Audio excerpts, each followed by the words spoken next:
C'est Une sceptique à Salem, un épisode de mort, un roman policier ensorcelé, livre 3, écrit par Fiona Grass, lu par Maëvis.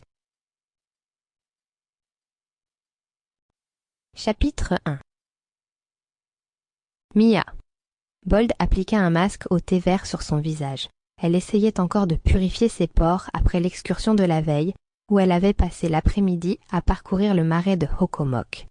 Son croisé border collie, Tandy, et son chaton blanc, Rose, la regardaient avec curiosité, sans comprendre pourquoi leur maîtresse avait du verre gluant partout sur le visage. « C'est juste un nettoyage des pores, » expliqua Mia. « Dans 10 minutes, je serai comme neuve, promis. » Tandy l'observa d'un air sceptique, perdu face à la signification de ce rituel.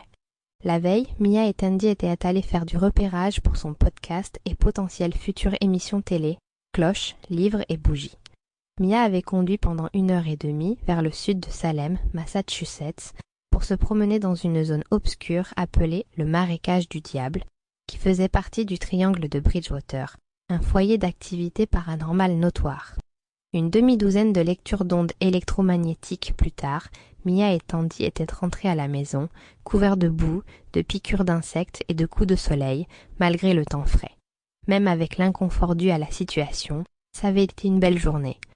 À présent, Mia était de retour dans son appartement rue Essex, enveloppée dans un peignoir, la peau rougie après une douche brûlante, les cheveux noués au-dessus de la tête, et le masque au thé vert picotant son visage. Elle s'imagina qu'elle pouvait sentir ses pores se resserrer.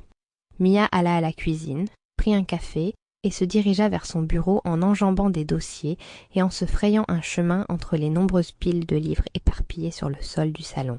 C'était la semaine de recherche et on aurait dit qu'un ouragan avait ravagé son appartement, pourtant ordonné d'habitude.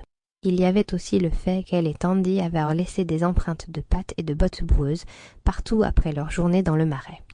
Elle avait fini par donner un bain à Tandy pendant que Rose les regardait de loin, nettoyant tranquillement son petit nez rose et ses moustaches blanches, alors que le chien était frotté avec vigueur, ce qui avait laissé un cercle de crasse et de décombres dans la baignoire. Mais le temps lui manquait pour nettoyer l'appartement. Elle devait terminer ses recherches avant que le jour J ne vienne bouleverser sa vie. Mia jeta un œil au calendrier au-dessus de son bureau, où un immense M était griffonné au marqueur rouge. Demain, c'était le jour où sa famille, les Middleton, devait débarquer en ville. Dès leur arrivée, il la distrairait sans aucun doute avec 1 million de questions sur les activités à faire. Aujourd'hui était donc sa dernière chance de terminer ses recherches à temps, puisque la réunion de production pour... Sample complete. Ready to continue?